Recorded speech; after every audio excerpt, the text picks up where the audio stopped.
할렐루야, 할렐루야.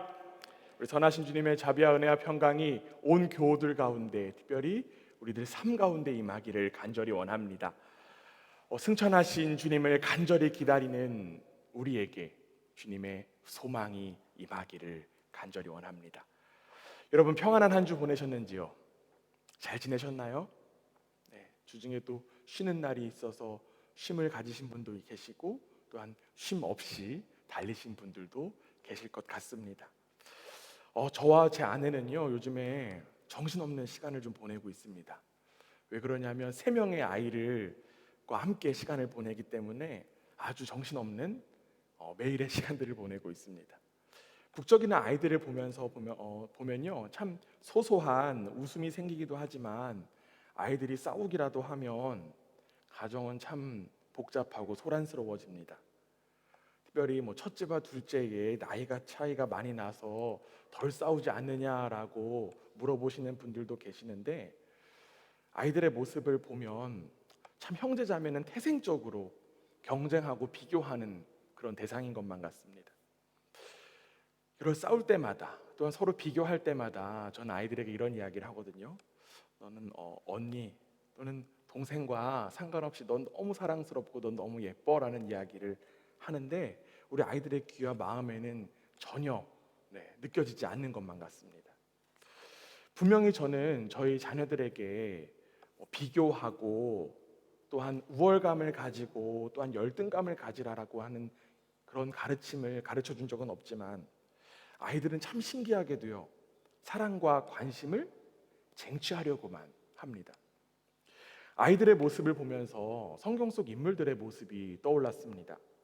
최초의 인간인 아담과 하와의 자녀로 가인이 동생 아벨을 질투하면서 살인까지 저지른 일이 있었고요. 또한 쌍둥이로 태어난 누구죠? 그렇죠, 에서와 야곱. 에서와 야곱은 성경에 보면 태 속에서부터 싸웠다라고 하죠. 그리고 동생 야곱은 에서의 발꿈치를 잡고 나왔다라고 합니다. 뿐만 아니라 우리가 잘 알고 있는 돌아온 탕자 속에서도 그 돌아온 탕자를 맞이한 그 아버지, 그리고 그 잔치에 대해서 큰 형은 못마땅하게 여겼습니다. 물론 우애가 깊은 형제들에 대한 이야기들도 있지만, 아담과 하와의 그 범죄 이후에 모든 인간은 태생적으로 경쟁과 비교의 굴레를 벗어나지 못하는 것만 같아요. 특별히 우리가 살아가고 있는 이 시대의 깨어짐은 우리를 더욱더 경쟁과 비교로 몰아넣고 있는 것만 같습니다. 이 시대를 대표하는 단어들 여러 가지들이 있겠지만, 그 가운데 저는 3가지를 꼽고 싶습니다. 한 가지는 돈이고요, 한 가지는 외모고요, 한 가지는 스펙입니다. 즉 물질 만능주의, 외모 지상주의, 그리고 스펙 중심의 세상은 우리를 끊임없이 비교하고 우리를 끊임없이 경쟁하게 만듭니다. 남보다 더 많이 가지고, 남보다 뛰어나고, 남보다 더 멋지고 예뻐야 하는 세상이 되었습니다. 저는 이러한 비교와 경쟁의 세상을 비판하는 그런 노래를 최근에 접할 수 있게 되었습니다. 여러분, 한 번씩은 들어보셨을 거라고 생각됩니다. 장기하라고 하는 가수의 부럽지가 않어라고 하는 노래입니다. 들어보신 적 있으시죠? 네. 제가 한번 이걸 좀 불러봤으면 좋겠는데 박자가 굉장히 어려워서 이거는 전주가 떼떼떼 이렇게 시작되더라고요. 그래서 야, 너네 자랑하고 싶은 거 있으면 얼마든지 해. 난 괜찮아. 왜냐면 난 부럽지가 않아. 한 개도 부럽지가 않아. 이런 식이에요. 네. 나중에 좀 기회가 되면 한번 또 불러볼 수 있으면 좋겠습니다. 노래가 참 어려워요. 이 노래를 만든 장기하 씨는요, 신문사 인터뷰에서 이런 이야기를 했습니다. 부러움이라고 하는 감정이 지금 시대에 있어서 중요한 감정이다. 부러움을 이용해 장사를 하는 사람이 많고, 소셜미디어 시대가 되면서 부러움의 감정을 컨트롤 못하면 정신적으로 너무 힘들어지는 시대가 됐다. 부러움의 대상이 되는 사람의 일상을 너무 자세히 알 수 있는 시대다.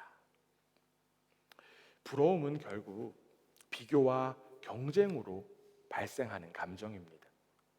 그리고 우리는 누군가의 부러움의 대상이 되기 위해서 끊임없이 노력하는 그런 모습도 있습니다. 그런데 이 노래를 만든 장기하 씨는요, 그 누구도 부러워할 내용은 없다라고 하는 이야기를 노래를 통해서 하면서 결국 인간 고유의 가치를 자기 자신에게 두어야 한다라고 하는 메시지를 전해주고 있습니다. 이는 최근 몇 년간 화두가 되고 있는 자존감이라고 하는 주제와 좀 이어질 수 있는 것 같아요. 자존감 무엇일까요? 자존감은 자신의 가치에 대한 평가에 기초하여 스스로를 존중하는 마음입니다. 스스로를 존중하는 마음. 우리 모두는 자존감을 가지고 있습니다. 그러나 경쟁과 비교 속에 있는 사회는요, 우리를 거짓된 자존감, 가짜 자존감으로 이끌고 있습니다. 인간 고유의 자존감이 아닌 거짓된 자존감으로 자신을 평가하다 보니 우리는 사소한 비교와 또한 경쟁으로 인하여 때로는 낮은 자존감을 갖게 되곤 합니다. 사랑하는 교회 여러분, 여러분들은 어떻습니까? 이 비교와 경쟁의 시대 속에 여러분의 자존감은 안녕하십니까? 문제는요, 사회가 강요하는 이 거짓된 가짜 자존감을 위하여 우리는 돈이나 외모나 스펙의 노예가 되어버린다라고 하는 것이죠. 예수님은요, 우리에게 자유를 주시기 원하셔서 이 땅 가운데 오셨지만 그 자유를 온전히 누리지 못한 채 우리는 자꾸만 이 세상의 노예가 되어버리고 맙니다. 그리고 그 노예가 된 모습은 단지 현재를 살아가는 우리 시대만의 고민은 아닌 것 같습니다. 사도 바울이 편지를 쓰는 이 갈라디아 교회, 즉 초대교회 시기에서도요, 무언가에 얽매여 노예와 같은 삶을 사는 이들이 있었음을 확인할 수 있습니다. 오늘 본문 3절 말씀인데요, 우리 앞에 화면 보고 함께 한번 읽어보겠습니다. 함께 했습니다. 시작. 이와 같이 우리도 어렸을 때에 이 세상의 초등학문 아래에 있어서 종노릇 하였더니, 사도 바울은요, 갈라디아 교회 교인들을 비롯한 그 당시의 사람들이 초등학문 아래에서 종노릇 했다라는 이야기를 하고 있습니다. 특별히 여기에 표현된 이 세상의 초등학문이라고 하는 표현이 나오는데요, 이 표현이 어떤 의미인지에 대해서 신학자들마다 의견이 다 분분합니다. 그런데 오늘날에 이제 대부분의 학자들은 이렇게 이야기를 해요. 그 당시 사람들이 가지고 있는 세계관을 반영한 것이다. 그 당시의 세계관이 바로 이 세상의 초등학문이라고 이야기합니다. 이 고대에는 어떤 사상들이 있었냐면, 고대에는 아무래도 그리스 철학에 많은 영향을 받았습니다. 그래서 그리스의 그 자연 철학자들은 특별히 이 세상을 이루는 근본 요소, 근본 원리가 무엇인가에 대해서 탐구를 했어요. 그리고 바울이 살고 있었던 그 시대 속에서는 사람들은 물, 바람, 흙, 불, 이런 네 가지를 세상을 구성하는 기본 요소로 삼았습니다. 여러분 다 기억나시죠? 어렸을 때 사원소로 이렇게 해갖고, 네, 기억나시는 분들 있을 거라고 생각됩니다. 즉 이 네 가지, 불, 물, 바람, 흙, 이 네 가지를 가장 기본 요소로 보면서 이 네 가지를 숭배하는 사람들이 있었고, 이 네 가지가 그 당시의 세계관, 가치관을 형성했다라고 하는 거예요. 물론 우리는 이 네 가지만이 세상을 구성하는 것이 아니라고 하는 사실을 잘 알고 있지만, 결국 하나님의 창조 질서와 다른 세계관의 지배를 받고 있는 우리도 마찬가지로 이 세상의 초등학문의 종노릇 하고 있다라고 하는 사실을 이야기할 수 있습니다. 우리는요, 이 세상의 풍조에 따라 하나님이 아닌 다른 가치들에 종속되어 살아가는 우상 숭배적인 그런 삶을 살아가고 있습니다. 종교개혁자 마틴 루터는 이렇게 이야기합니다. 당신의 마음이 집착하고 신뢰하는 것이 무엇이든 그것이 진정한 당신의 신이다. 우리 중요한 문장이니까 앞에 화면 보고 우리 함께 다시 한번 읽어보겠습니다. 함께 했습니다. 시작.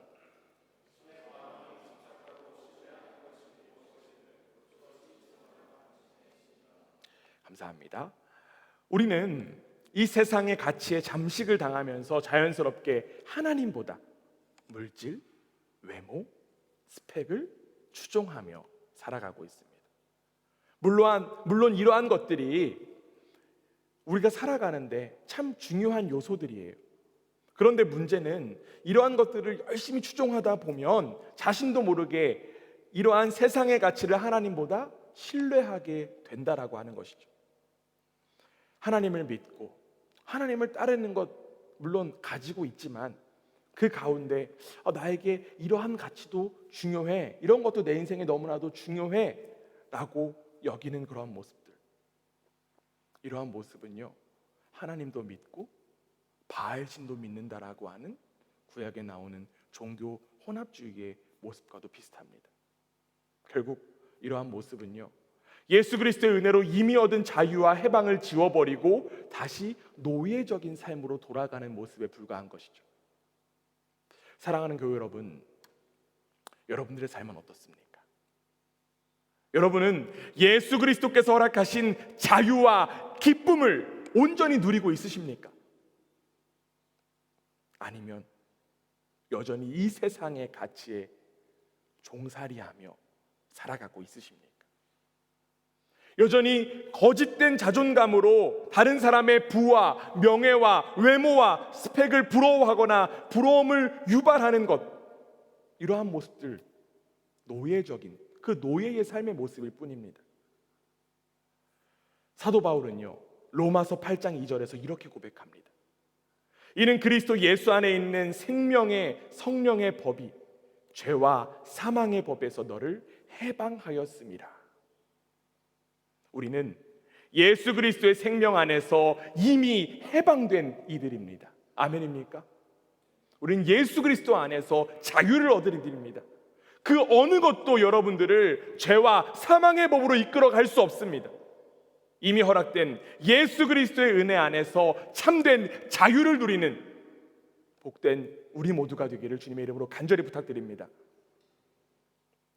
앞서 이야기한 그 자존감에 대한 관심을 두다가 저는 심리학자 김태형 소장이 집필한 가짜 자존감을 권하는 사회라고 하는 책을 보게 되었습니다.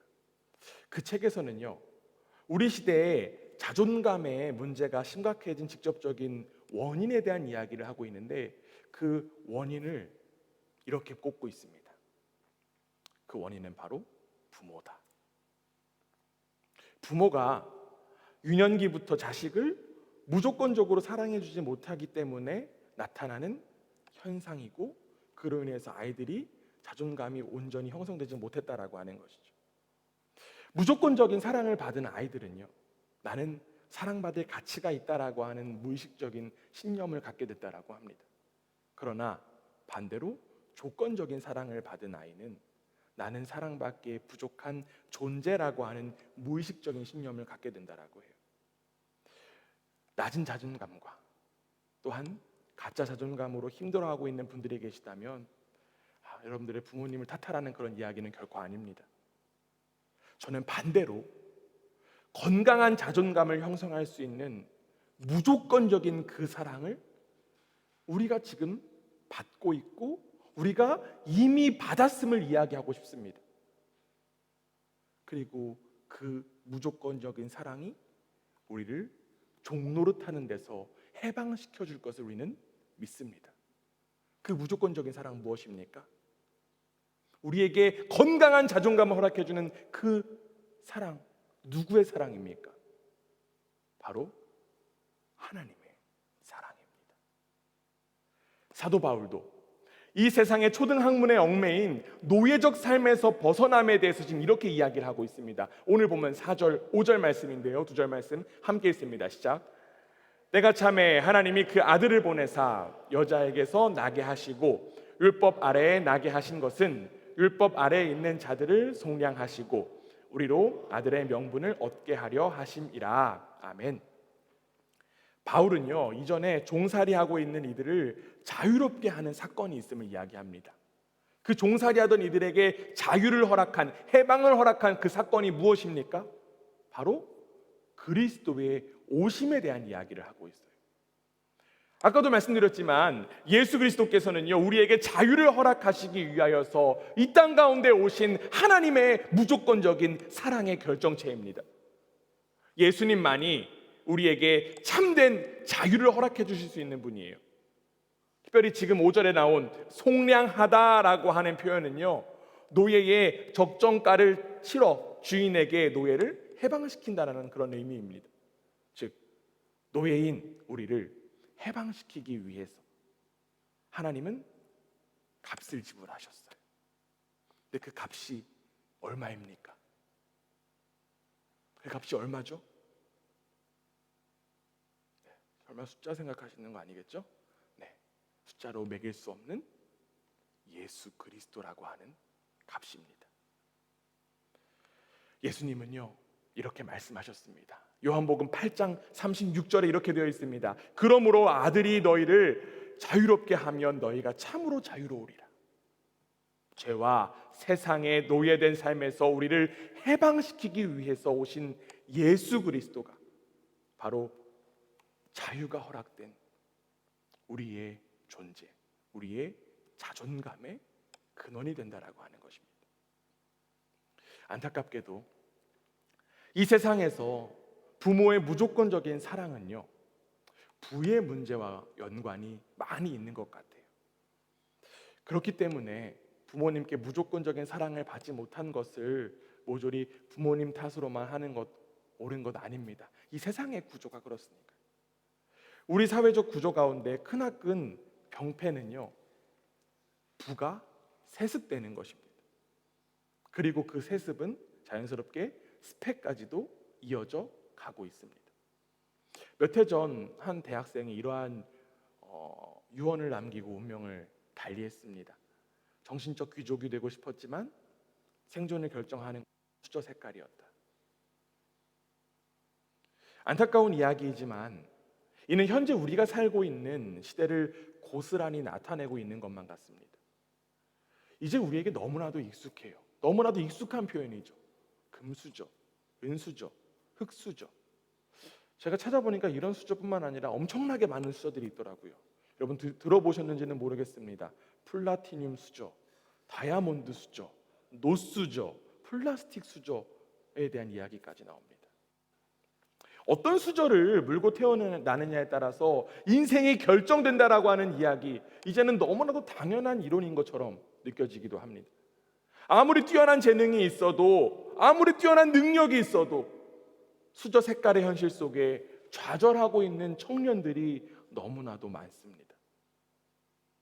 그러나 사랑하는 교회 여러분, 특별히 사랑하는 우리 청년 여러분, 비록 현실이 수저 색깔론을 지배한다라고 해도 여러분들은 좌절하지 마시기를 부탁드립니다. 이런 말 있잖아요. 부자는 망해도 몇 대는 간다? 3대는 간다라고 해요. 그런데 이게 뭐 부자는 오래 간다 이런 것도 있지만 결국 망한다는 이야기입니다. 세상이 부러워하는 부와 명예는요, 그리고 외모와 스펙, 영원할 수 없습니다. 여러분들 뛰어난 외모 거울 보시면서 너무 만족하지 마세요. 영원할 수 없어요. 그러나 우리에게는 결코 망하지 않는 영원한 수저가 있습니다. 그것이 무엇입니까? 바로 우리를 자녀 삼으시는 하나님 아버지의 수저인 줄 믿습니다. 우리가 방금 읽은 5절에서도 볼 수 있듯이 하나님은 이전의 종이었던 우리를 예수 그리스도로 말미암아 속량하셨고 우리를 이제 하나님의 자리에, 하나님의 그 아들의 자리에 앉히셨다라고 하는 것이죠.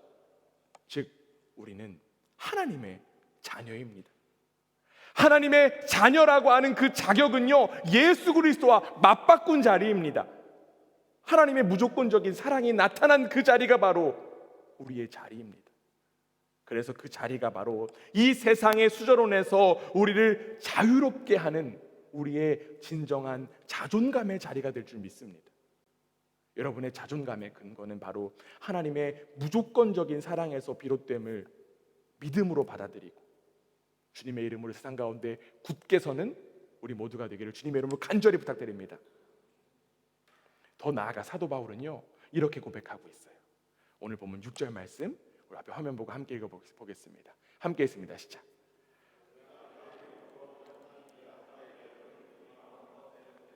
아빠, 아버지라 부르게 하셨느니라. 아멘. 우리는 이제 하나님을 뭐라고 부를 수 있다라고 하죠? 그렇죠. 아빠, 아버지라고 부를 수 있다라고 합니다. 여러분, 우리가 예수 그리스도의 은혜로 예수 그리스도를 은혜를 믿음으로 받아들이기 전에는요, 우리는 고아에 불과했던 존재였습니다. 버려진 존재였어요.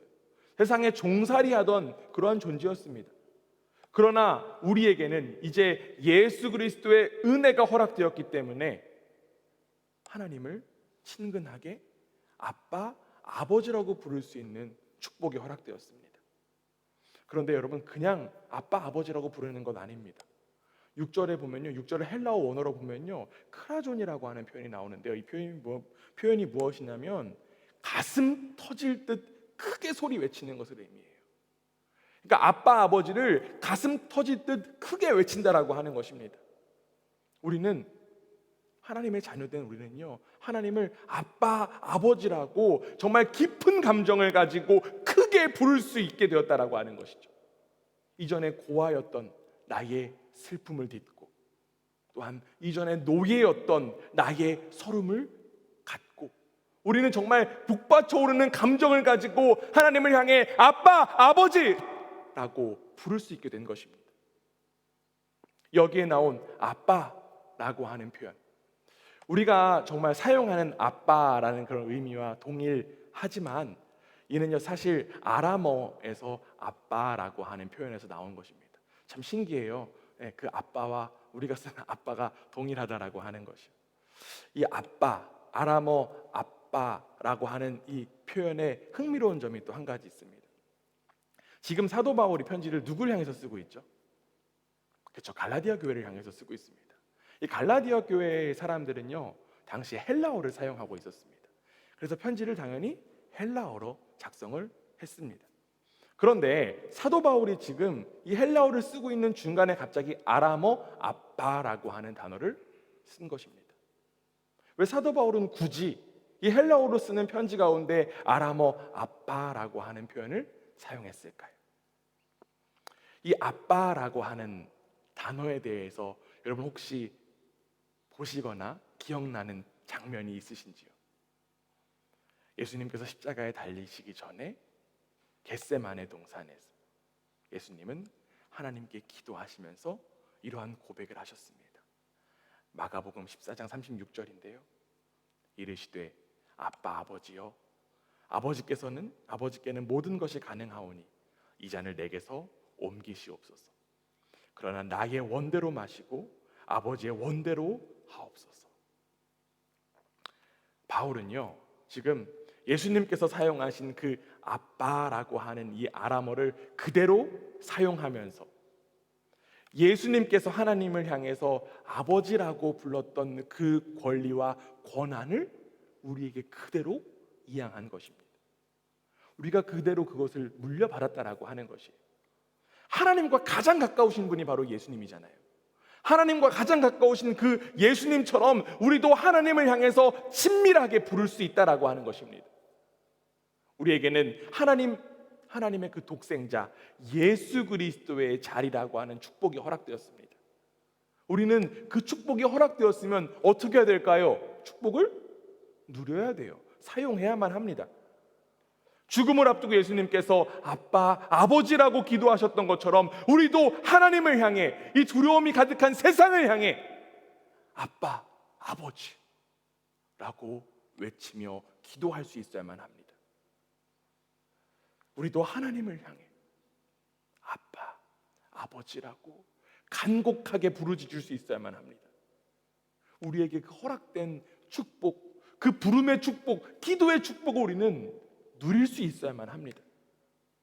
우리가 살아가고 있는 이 시대와 사회가 그 축복을 누리지 못하도록 제한하고 방해하지만 우리는 자꾸 기도함으로 깨어나야만 합니다. 더불어 하나님을 향해서 예수님처럼 아빠, 아버지라고 고백하는 이들은요, 하루에 수시로 이렇게 물어볼 수 있습니다. 지금 나는 종처럼 살고 있는 것인가? 나는 하나님의 아버지의 그 사랑을 확신하는 하나님의 자녀로 살고 있는 것인가? 여러분의 그 물음, 종의 삶인가? 하나님의 자녀의 삶인가 하는 그 물음 가운데 누가 대답하실까요? 바로 여러분 속에 이미 임하신 성령 하나님께서 대답하십니다. 다시 6절 한번 볼게요. 6절에 이렇게 되어 있잖아요. 너희가 아들임으로 하나님이 그 아들의 영을 우리 마음 가운데 보내사 아빠 아버지라 부르게 하셨느니라. 아빠 아버지라고 부를 수 있는 그 주체가 누구입니까? 주체가 내가 아니에요. 누구입니까? 바로 그의 아들의 영임을 지금 이야기하고 있습니다. 즉 우리가 아빠, 아버지라고 고백할 수 있는 것, 그리스도의 영이 우리 안에 계실 때 우리는 하나님의 자녀로서의 그 정체성을 온전히 가질 수 있게 된다라고 하는 것입니다. 결국 우리가 하나님을 아빠, 아버지라고 부르면서 살면 이미 우리 속에 계신 성령님께서 역사하셔서 우리가 하나님의 자녀인 것을 확신하게 하십니다. 하나님의 자녀됨과 성령의 인도함은 결국 하나라고 이야기하는 거죠. 하나님의 자녀인 여러분의 인생을 성령 하나님께서 진리로 반드시 인도하십니다. 그리고 더 나아가 성령의 인도하심 속에 살아가는 하나님의 자녀는요, 이제 하나님의 상속자가 됩니다. 우리 이어지는 7절 말씀 함께 읽습니다. 시작. 그러므로 내가 이후로는 종이 아니요 아들이니 아들이면 하나님으로 말미암아 유업을 받을 자니라. 아멘. 하나님의 아들들은 결국 하나님의 상속자인데 무엇을 상속받는다라고 합니까? 무엇을 상속받을 수 있을까요? 결국 아들로서 구원을 상속받는다라고 하는 것입니다. 무엇을 상속받는다고요? 구원을 상속받는다. 이 세상은요, 부의 상속, 명예의 상속을 부러워합니다. 그러나 부와 명예의 상속을 받는다라고 해도 죽음이라는 한계 앞에서 그거 모두 다 가지고 갈 수 없습니다. 그 상속은 한계가 있는 상속입니다. 그러나 하나님의 자녀들이 받을 수 있는 그 상속은 영원한 유업인 줄 믿습니다.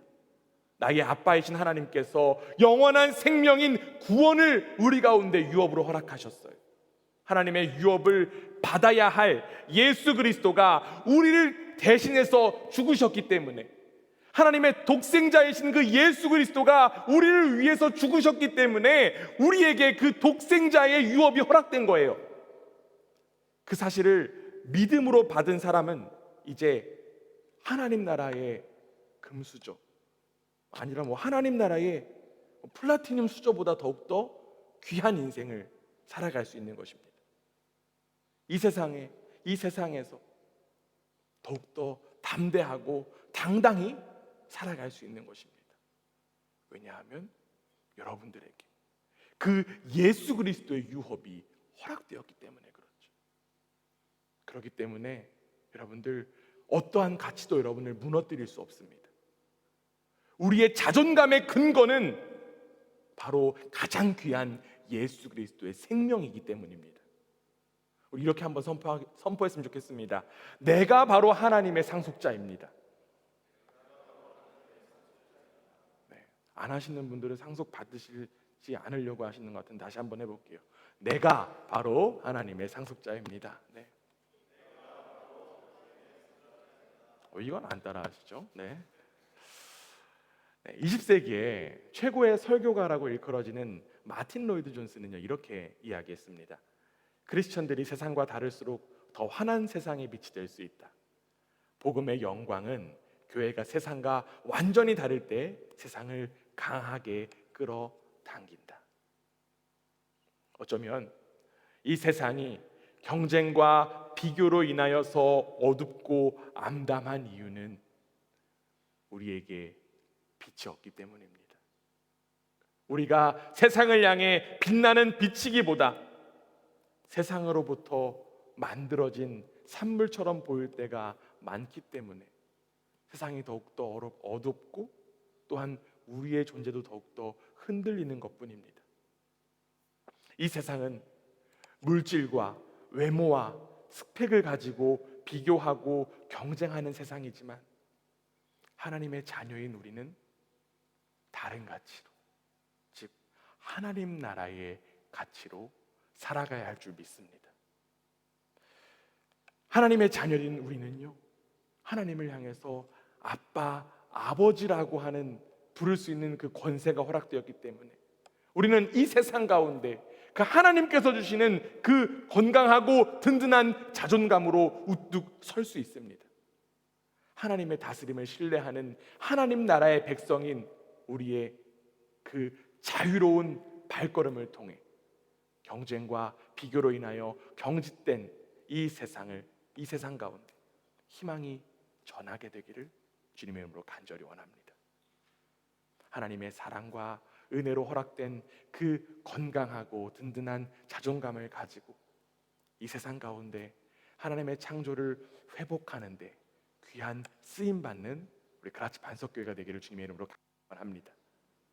그리고 여러분의 그 발걸음, 세상을 향한 여러분의 그 발걸음을 반드시 성령 하나님께서 함께 하실 줄 믿습니다.